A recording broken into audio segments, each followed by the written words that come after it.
Have you ever wondered why the first family in human history ended in tragedy? Why the very first children born to Adam and Eve would become locked in a rivalry so intense that it would lead to the world's first murder?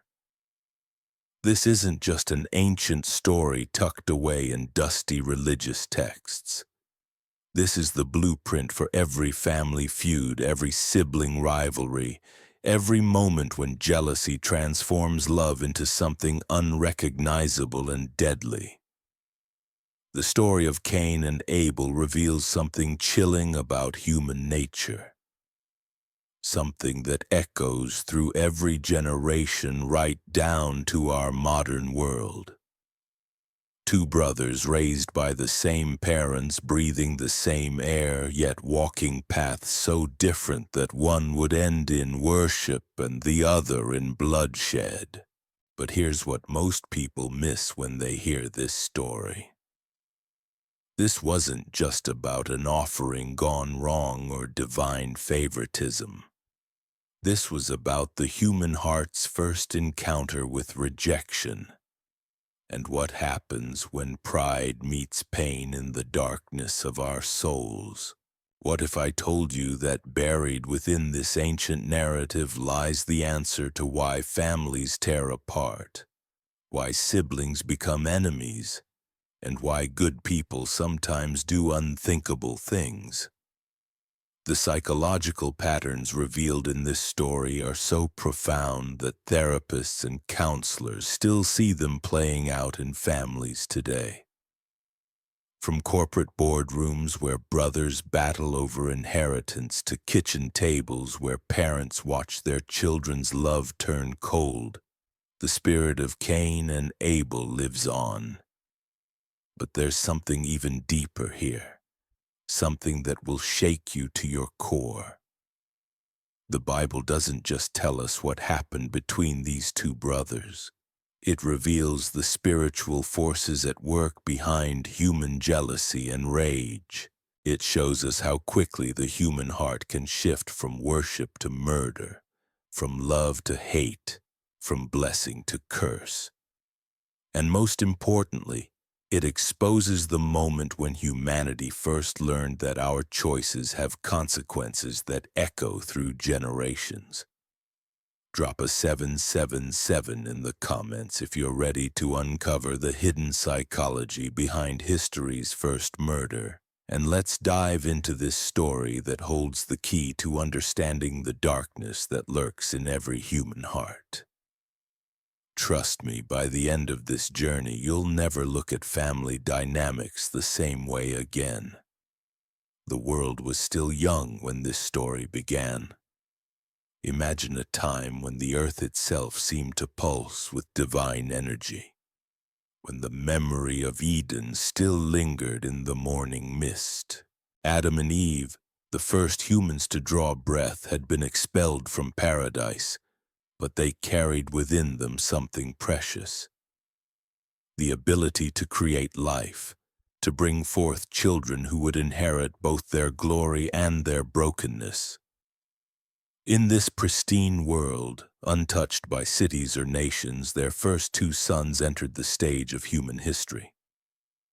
Cain, whose name means acquired or gotten, was born first. Can you imagine Eve's wonder as she held her firstborn, perhaps thinking this child might be the promised seed who would crush the serpent's head? The Bible records her words, "I have acquired a man from the Lord." There was hope in that declaration, a mother's dream that her son might be the answer to humanity's greatest need. Then came Abel, whose name carries the haunting meaning of breath or vapor. How prophetic that name would prove to be, for his life would indeed be as fleeting as morning mist. Yet in that brief existence, Abel would demonstrate something profound about the human capacity for genuine worship and authentic relationship with the divine. As these boys grew into men, their personalities began to diverge in ways that would shape the trajectory of human civilization. Cain became a tiller of the ground, a farmer who worked the soil with his hands, coaxing life from the earth that had been cursed because of his parents' disobedience.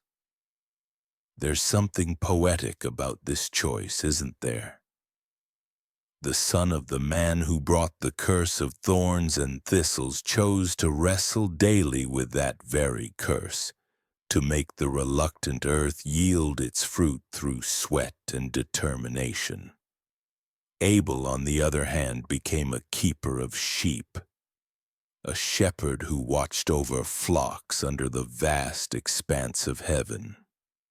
While his brother fought against the cursed ground, Abel chose a life that looked upward, that required him to guide and protect vulnerable creatures through green pastures and beside still waters. The symbolism is almost too perfect to be coincidental. But here's where the story takes a turn that reveals something crucial about human nature and divine truth. Both brothers, despite their different vocations, shared something in common. They both felt the need to worship, to acknowledge the God who had created their parents and breathed life into the world. This wasn't commanded by law or enforced by society. This was something deeper. An innate recognition that they owed their existence to someone greater than themselves. The time came when both Cain and Abel decided to bring offerings to the Lord. Picture this moment. Two young men, perhaps at the dawn of human civilization, creating the first acts of organized worship in human history. There were no temples, no priests, no elaborate rituals passed down through generations. Just two hearts reaching toward their Creator with the best they had to offer. Cain brought an offering of the fruit of the ground, the produce of his labor, the harvest he had wrestled from the resistant soil. It represented his work, his effort, his struggle against the curse. In many ways, it was a beautiful gesture. A presentation of what his hands had accomplished through dedication and perseverance. Abel, meanwhile, brought the firstborn of his flock and their fat. Notice the specificity here. He didn't just bring any sheep. He brought the firstborn, the best, the most valuable, and he brought their fat, which in ancient understanding represented the richest, most choice portions.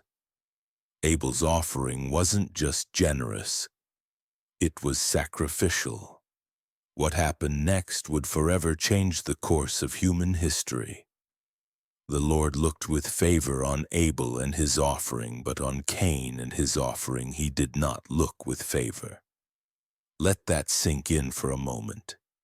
The very first religious service in human history ended not in unity and celebration, but in divine rejection and human heartbreak. But why? Why would God accept one offering and reject the other? This question has puzzled theologians and troubled hearts for thousands of years. Was it about the quality of the gifts themselves? Was it about the attitude of the givers, or was there something deeper, something that revealed the true condition of each brother's heart? Some have suggested that the difference lay in the nature of the offerings themselves. Abel's sacrifice involved the shedding of blood, which would later become central to God's system of atonement. Blood represents life, and perhaps Abel's offering pointed forward to the ultimate sacrifice that would one day reconcile humanity to God. Cain's offering, while beautiful and valuable, was bloodless, representing human effort rather than divine grace. Others point to the attitude behind the offerings. The Hebrew text suggests that Abel gave from his very best, while Cain simply gave from the fruit of the ground, without any indication that he selected the finest portion. It's the difference between giving God our leftovers and giving Him our first fruits, between dutiful obligation and heartfelt worship. But there's something even more profound at work here, something that touches the very core of human spiritual experience. This moment represents humanity's first encounter with the reality that not all worship is acceptable to God, that sincerity alone is not enough, that there is such a thing as right and wrong ways to approach the divine. Cain's reaction to this rejection would reveal everything about his character and set in motion a chain of events that would forever change the story of mankind. The Bible tells us that Cain was very angry, and his face fell. Can you feel the weight of that moment? The crushing disappointment, the burning humiliation, the bitter taste of divine rejection. This was more than just a bad day or a momentary setback. This was an existential crisis, a fundamental challenge to Cain's understanding of himself and his place in the world. If God rejected his offering, what did that say about him as a person? If his best efforts weren't good enough, what hope did he have? And in that moment of crisis, something dark began to take root in Cain's heart. Something that would grow and spread until it consumed everything good within him. The seeds of jealousy, resentment, and murderous rage were planted in the soil of rejected pride, and they would soon bear the most bitter fruit imaginable. But here's what makes this story so psychologically profound, so relevant to every family gathering where tension simmers beneath polite conversation. God didn't leave Cain in his darkness. He didn't abandon him to his rage. Instead, he did something remarkable, something that reveals the heart of divine love even in the face of human rebellion.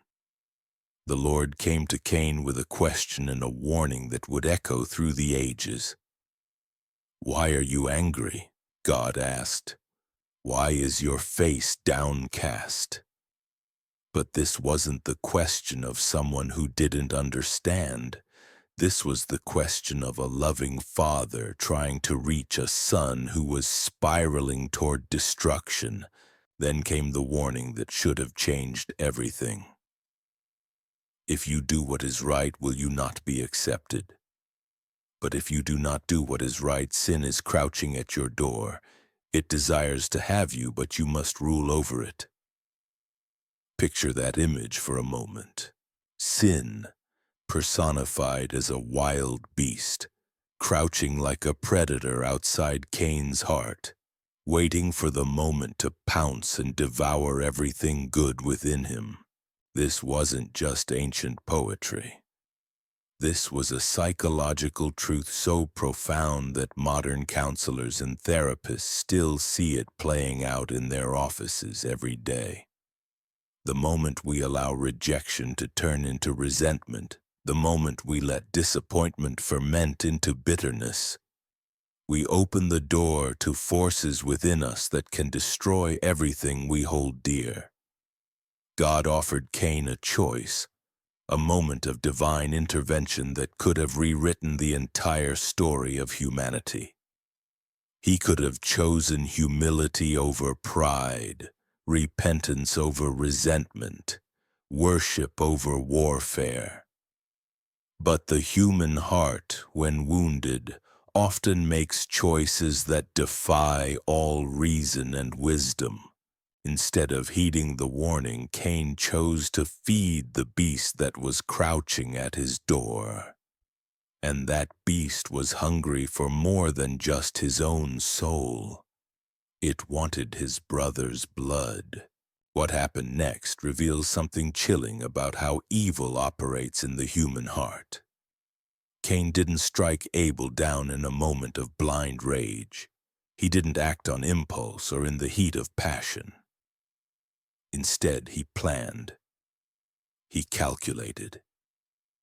He invited his brother to walk with him into the field, away from witnesses, away from their parents, away from any voice that might call him back from the edge of the abyss.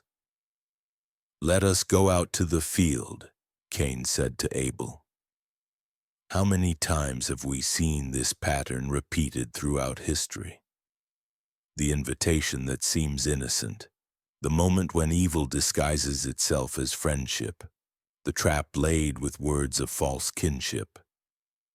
Abel, trusting his older brother, followed him into that lonely place. Can you imagine that walk? Two brothers perhaps talking about their flocks and their crops, their hopes and their dreams, while one of them carried murder in his heart. The sun was shining, the birds were singing, life was pulsing through every blade of grass, and death was walking beside them in the form of jealous rage. And then, in a moment that shattered the innocence of the world forever, Cain rose up against his brother Abel and killed him. The Bible doesn't give us the gruesome details. It doesn't describe the weapon or the struggle or the final moments. But it gives us something far more powerful, the weight of what had just happened to the human race. This wasn't just the first murder. This was the first time a human being chose to extinguish the light in another human being's eyes. It was the first time love turned to hatred, the first time family became the source of ultimate betrayal, the first time the image of God in man was deliberately and violently destroyed by another image-bearer. The ground that had once yielded reluctantly to Cain's plow now drank deeply of his brother's blood. The earth that had resisted giving him its fruit now received the life force of an innocent man. And something fundamental shifted in the fabric of creation itself. But here's what makes this story even more haunting. After the deed was done, after Abel lay still in the field, after the first human life had been taken by another human hand, Cain simply went about his business. He didn't confess. He didn't weep. He didn't run to his parents in horror at what he had done. He acted as if nothing had happened. This reveals something terrifying about the human capacity for self-deception. How quickly we can rationalize the unthinkable, how easily we can bury our conscience under layers of justification and denial. Cain had crossed a line that could never be uncrossed, and yet he seemed to believe he could simply carry on as if the world hadn't fundamentally changed. But the blood of the innocent has a voice that cannot be silenced, and soon, very soon, Cain would discover that there are some secrets that the earth itself refuses to keep, some crimes that cry out from the very ground for justice and accountability.